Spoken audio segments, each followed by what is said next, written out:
On this episode, we're going to review what took place on this latest New Japan Pro Wrestling World Tag League Day 9.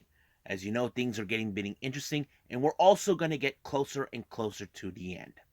And also, NWA Powerrr are now in their fallout after the events of Hard Times. As you know, Trevor Murdoch retained the title, but however, he has a problem to deal with. There's been a lot of things that are taking places in NWA. And also, we're going to see what took place in AEW Dark. And finally, NXT 2.0 are also in their fallout after War Games. But what does this mean now? And we are seeing now that Johnny Gargano has a big announcement.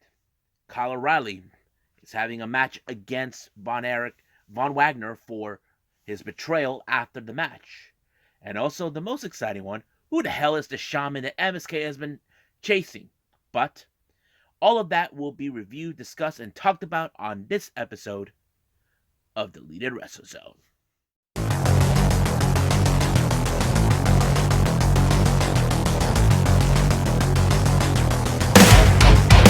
Are you ready? Get up, get up! Get up, get up! Get up, get up! Get up, get up! Get up, get up! Get up, get up!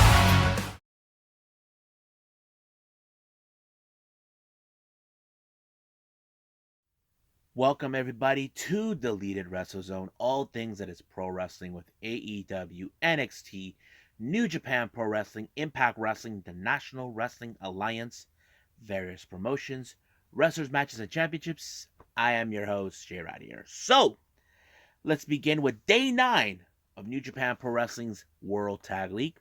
We're going to skip the Young Lions because I'm going to spoil this for all of you. We ended up once again with a time limit draw between Kosei Fujita and Yuto Nakashima. So, what's the point now? Since we know they're always going to be tied up. Now, let's get to the matches of the World Tag League that we've been waiting for. The first match we have is, of course, a Tiger Mask taking and Yuji Nagata taking on Dangerous Tech. You guys know for a fact Dangerous Tech are doing the best they can to remain as tag champions and hopefully to win it in order to pick their opponents at Wrestle Kingdom. As you know, there's been already wrestlers in this tournament that most likely will target them one way or the other. But Dangerous Techers did pulled off another victory thanks to none other than Taichi, who did it himself.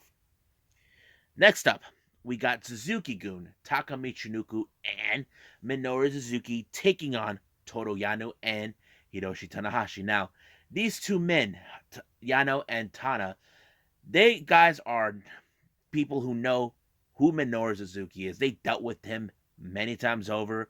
I mean, Yano has tried to pull off his tricks against him. Tanahashi has challenged him before he even had his knee messed up by him. You know, that sort of thing. But in this particular match, it was Taka who fallen and allowing for Tanahashi to win the match for his team, giving them the points that they needed. Next up, we got the House of Torture, Yujiro Takahashi and Evil, along with the spoiler Dick Togo, to take on GBH, Great Bash Shield, Tomoaki Humna, and Togi Makabe. Now, you know in this type of matches, it starts out great until at some point, Evil had enough, decided to take matters in his own hands and have his insurance policy to ensure they win the match. That's what they've been trying to do this entire time. But there was a moment where Makabe had Dick Togo in the chains by choking him out, trying to use it as a garrote, but Evil gave him the low blow. So basically, these guys continue to try to climb the ranks by cutting corners. Next up, we got the United Empire, Aaron Hanare and Great-O-Khan to take on Satoshi Kojima and Hiroyoshi Tenzan. Now, Tenzan and Khan are no strangers to each other. These guys had fought battles over who is the right owner of the Mongolian chops. Basically, Tenzan calls his Mongolian chop move the true, and then there's his. So basically, that's the whole point. But however, it was Hinare who picked up the victory for his team when he pinned Satoshi Kojima. Next up, we got Bullet Club's Chase Owens and Balak Fale taking on Chaos, Yoshihashi, and Hiroki Goto. Now, this was a very tough battle for these guys. As you know, the only bigger threat that Chaos has to deal with is Fale. As you know, he's a huge dude. And I think that's kind of played out in a pretty good way. But however, it was Yoshihashi that picked up the victory when he took out Chase Owens and allowing him and Goto to pick up the victory. Oh, the victory that they need. So it was a good match. Now, our main event on this one is LIJ's Sanada and Tetsuya Naito taking on the GOD, Tangaloa and Tama Tonga. Man, that match was crazy. You know, we know that the GOD are considered one of the best tag teams. We know that Sanada and Tetsuya Naito have gained momentum as a tag team since we know that what's his name? Uh, Shingo is the current the IWGP World Heavyweight Champion. That sort of thing plays out in its own way. But however, it was Sanada who picked up the victory for his team, allowing them to win the match, which was great. No, scratch that. Oh, it was Naito who did it when he pulled off Destino not once, but twice. So basically, Naito was the man who won the match. Now let's review how the point system is from on this entire tournament with this going on. Okay, so Tanahashi and Yano have 5 wins and 4 losses with 10 points. Makabe and Hamna has 1 win and 8 losses. Yep. Tenzan and Kojima, 2 wins and 7 losses. Nagata and Tiger Mask, 1 win and 8 losses. Goto and Yoshihashi, 7 wins and 2 losses with 14 points. Same thing with Sanada and Naito. Same thing as well with Taichi and Zack Sabre Jr. So we have a 3-way tie on that. And of course, we have 0 points for Taka Michinoku and Suzuki Gun. 14 points with the same amount as for the United Empire, Hinara and Great Khan. Then we got Tama Tonga and Tangaloa with 5 wins and 4 losses with 10 points. Evil and Yujiro, they are currently with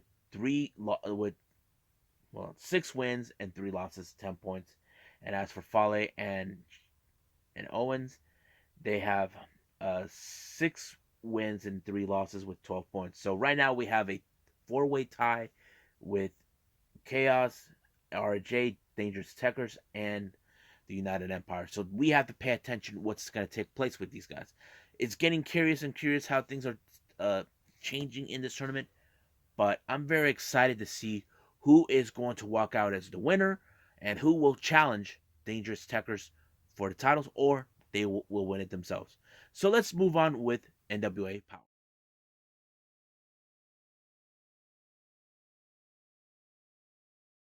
Okay, so let's jump in with NWA with the latest season. As you know, they're right now in their fallout after hard times this past weekend. It opened up with Colby Corino and the Fixers taking on the Savage Victor Benjamin, who makes his NWA debut, teaming with the OGK. I thought it was a pretty good match. It showed what a great cohesive. I feel like maybe this would be a perfect fit for Victor Benjamin in NWA, but we'll see down the line. But the match was like any others. But however, Colby Corino got away with it by winning this match, proving that he's the better man, taking a smile for himself, thinking, ha ha ha, I got you guys. Because last time, Colby Corino's buddies, the Fixers, lost to OGK. But we'll see how that goes on. Now, we do get an interview, 2 different interviews. One with May Valentine, who interviews Strictly Business. As you know, Chris Adonis and Camille were both successful in winning and retaining their titles. But however, Tom Latimer is the one who did not win. He believes that Nick Aldis cheated, and it's all in the tapes. Now there was no cheating in every aspect, but that's how he wants to play it. He wants to believe that he is still in this, that he is the victim of Nick Aldis' circumstances. Now, the next interview, Kyle Davis actually interviewed Jack Stane. And apparently, during the pre-show of Hard Times, Jack Stane put his championship series opportunity on the line against Nims. He lost, and he believes that there's a conspiracy, which is something he's been believing in. And basically, he requested a rematch against Nims, and it did happen.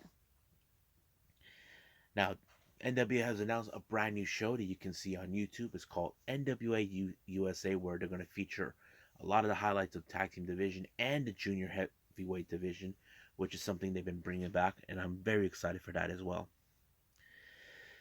Our next match is Miguel Robles taking on Tom Latimer. Now, Latimer, on the other hand, he is not a happy camper. You can tell that he is still frustrated with the fact that he lost to the better man, which was Nick Aldis, his former friend.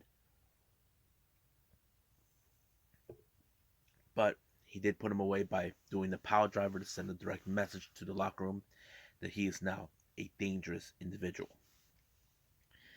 Now, our next match, we have Paola Blaze versus Genocide. Now, these two ladies are part of the same tag team. They fought for the tag team titles, the women's tag team titles against the Hex. But this was a very unusual match.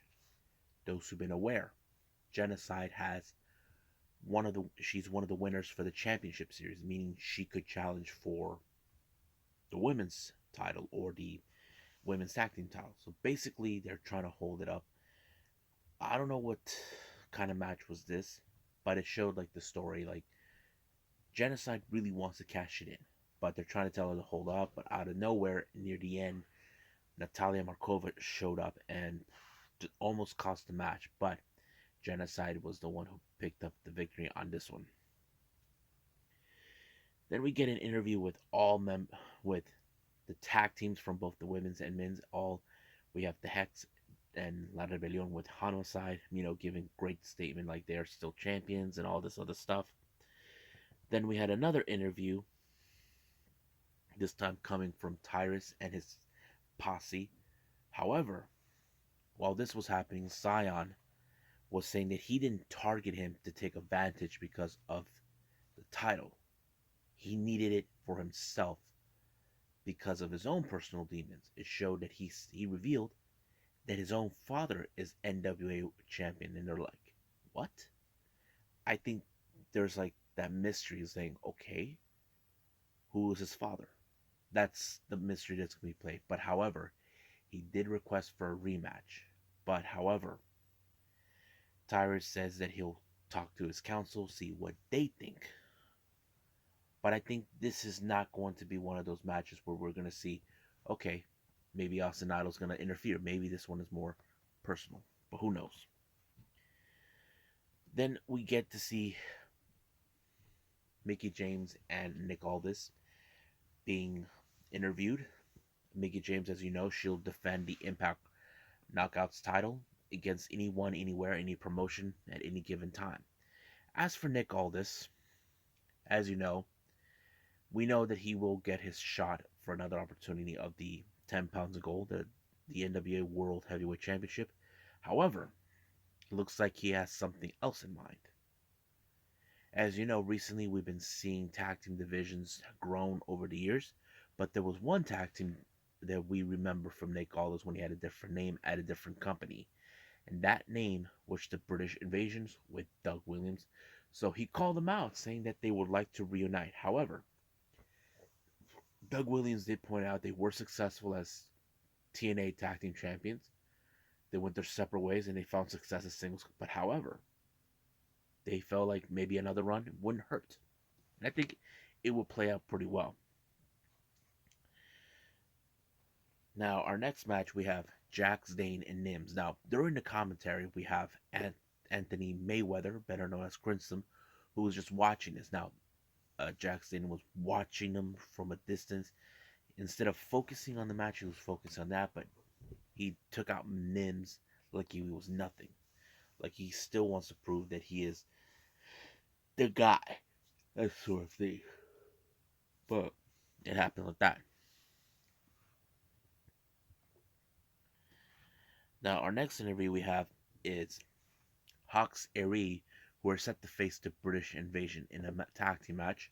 However, they were interrupted by Dirty Dango and JTG. I don't know if we're going to see a rivalry between them, but that sounds something interesting. Then we have Trevor Murdoch, who, you know, survived his ordeal. Now he's saying that he's seen people coming left and right. And one of those people coming left and right is Aaron Stevens. And it kind of put him like in a big position, like awkward position with them. And then Aaron goes a bit of little, not cuckoo, but more like the borderline or so. But we'll see what happens. Excuse me. Now, our main event was Hawks Erie, Luke, and PJ taking on the British Invasion, Doug Williams, and Nick Aldis. I thought this match was pretty good. I think it blew my mind because I haven't seen the British Invasion for who knows how long. Seeing them reunite is great, but I think there's more to it. But however, it was Doug Williams that picked up the victory for his team, and I thought it was pretty well. Basically, British Invasion. Hopefully they do get a shot of the NWA World Tag Team titles. That's something we definitely could see them obtain. But I'm very happy for that. So the show was pretty good. I enjoyed it. But right now, let's move on with AEW Dark.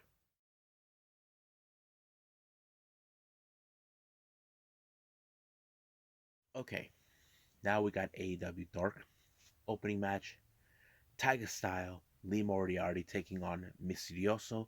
We know him from New Japan Pro Wrestling's Strong, which is a pretty good show. But it was great to see him there. And of course, you know that Lee Moriarty is a very impressive wrestler. We definitely can get behind with. He was the one who won his match. Next match, we have Leo Rush taking on Rayo. This was a match where um, he's still trying to deal with the whole thing, what happened with Dante switching sides, but it was pretty good. He took him out completely. Next match, we have the return of Brandy Rhodes against Angelica Risk. I had to say it was a pretty good match. Not the best, but we know she'll grow more because I know that's what she wanted to do. Have you guys ever seen the Rhodes to the top? Those are saying that she just should just stay out of the ring, but it's not. It's like she feels like she has unfinished business, and who could blame her for that? But she did win her match. I think she might have pulled the crossroads on Angelica Risk. Our next match, we have Emi Sakura with Mei Shiruga taking on Ryo Mizunami. Now, as you know, Mei Shiruga will do anything for Emi, and that's what she did. She get involved in the match, doing all this and that. But however, it was Emi who pulled off the victory, and Rio was not too pleased with how this match ended, and they tried to give her a beatdown. But all of a sudden, Rio had enough and decided to show up and give a helping hand. And it was later revealed that Rio and Rio Mizunami will be teaming up once again. That's going to be at another time. Next up, of course, we saw the return of Anthony Gogo at AEW Dark Elevation. This time he's facing against Baron Black. This wasn't one of those knockout matches. I think it felt like an actual wrestling match because he's been using knockouts to win his matches, but this time he didn't. So I thought it was pretty good, but it didn't allow him to win the match by pinfall. Next up, we got the Pinnacle, Sean Spears and Warlow. You know Warlow's the most power dude, but however, it was Sean Spears that picked up the victory when he tried to play with his little antics. I think he should be the one being pulled the plug or something. I don't know. Next up, we have Fuego del Sol versus Luke Sampson. I thought it was a pretty good match, but it ended well with the double stomp on the back of the head of Sampson. I thought it was pretty good too. Let's see what was it. Next up, we have Team Taz, Powerhouse Hobbs, Ricky Starks, and Dante Martin taking on um, Kikoa, Omka, and JJ Dunn. I thought it was a pretty good match, but it was Dante pulled off the victory with the moonsault, allowing for them to win. However, during the post match, that Team Taz is confident. As you know, Ricky Starks, Hobbs, and Dante are involved in the casino battle royal. They think they had the much bigger advantage, but Leo had other things to say. He predicted that there is no way all three of them are going to win it, but he didn't keep that as a promise. It's more like a guarantee or something, and that kind of put Ricky Starks worried a little bit. But those are saying he probably will team up with Cage. I don't know, but we'll see how that goes. Next up, we have Thunder Rosa taking on Sofia Castillo. It was a very easy match. Put her in a proving necktie, and she tapped her out. She tapped out, but however, during her interview, she was interrupted by Smart Sterling, which was later turned out to be a trap by Jade Cargill to soften up, um, you know, Rosa before the big match. But we'll see how that goes then. Now, our main event is Aaron Solo versus John Silver. I thought it was a pretty good match. I think it showed how John Silver is well prepared for against his match against Bryan Danielson. I think that's what's one of the things we've got to pay attention to. But it was a pretty good match. It was John Silver that put Aaron Solo in the spin doctor, and that's all she wrote. I thought it was pretty good. I enjoyed it. So I believe we should move on to the final review, which is NXT 2.0.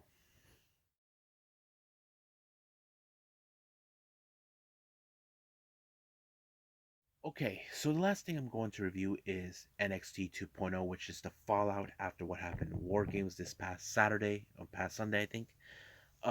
It opened up with the steel cage match between Von Wagner and Kyle O'Reilly. Now, this match was a brutal match. Anything could happen. But however, Von Erich got away with it by low blowing Kyle O'Reilly to allow himself to win, but it did not end there.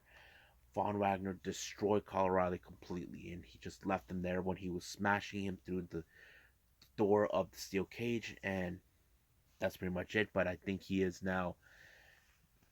we're seeing that he is now a different person. We don't know what the motive was, but we'll see how that goes. Now, Joe Gacy, as you know, he's a very interesting wrestler where he does this little sort of propaganda or saying things that kind of, was like, okay. But looks like he did announce that his little protege, Harlan, will make his in ring debut next week. But who will be challenging? What? I don't know. Now, Braun Breaker, as you know, he is the guy who made the pinfall to win the match. He put out a great promo saying he's not done with Ciampa.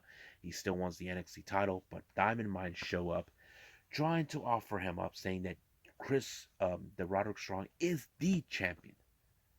But Braun Breaker doesn't care because he gets the real champion.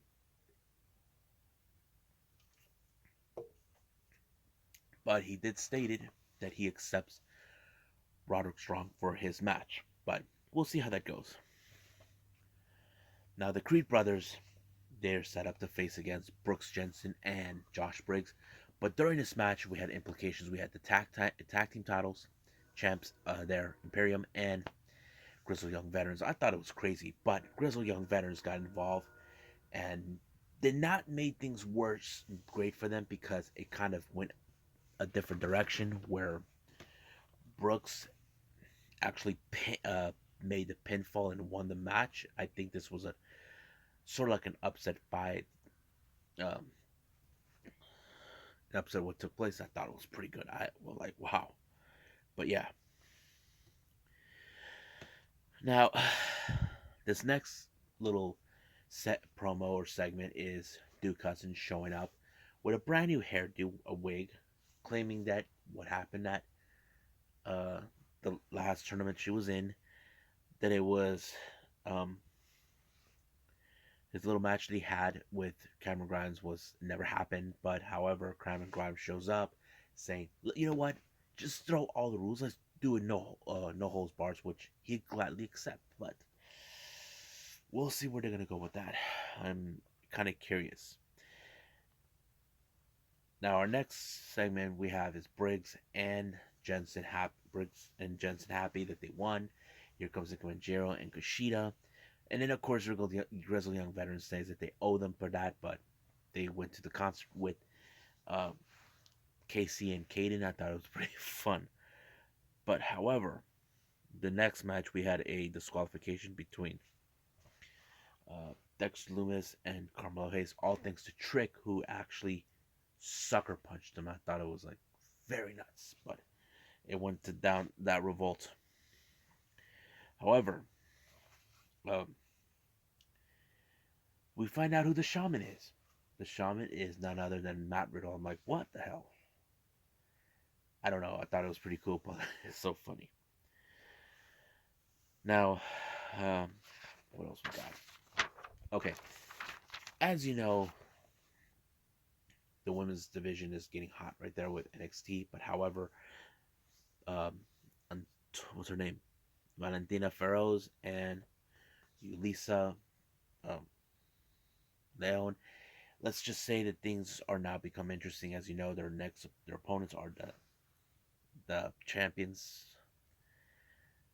Well, Toxic Attraction's kind of proven that they're still the top dogs because they got all the gold. But however, Joe Gacy comes out, and then here comes Rachel Gonzalez.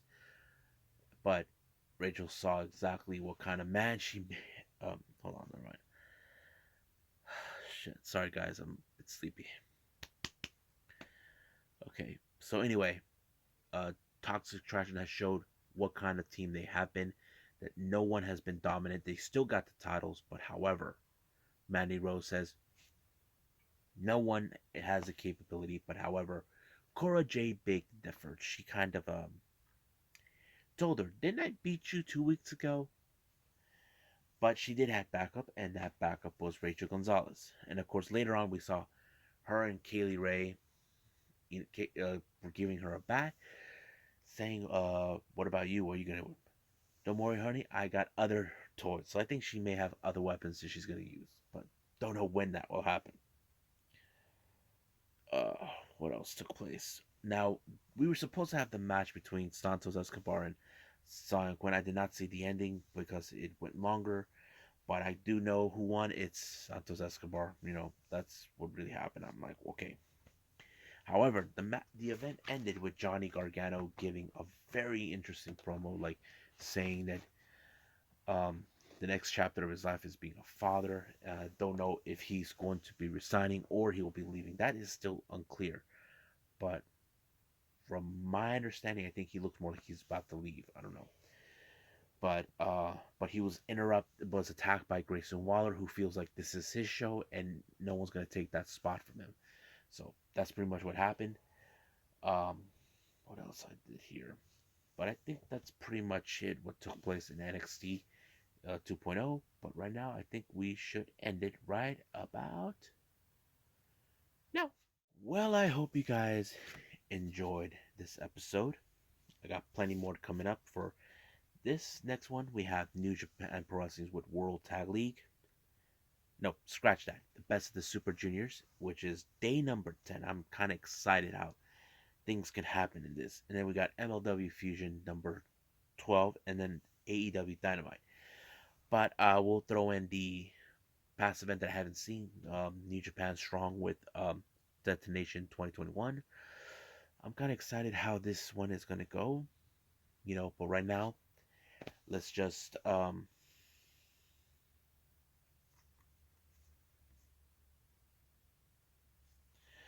let's just keep moving forward. What we're going to do, but right now, I'm going to end it here. I'm a bit tired for all of you guys.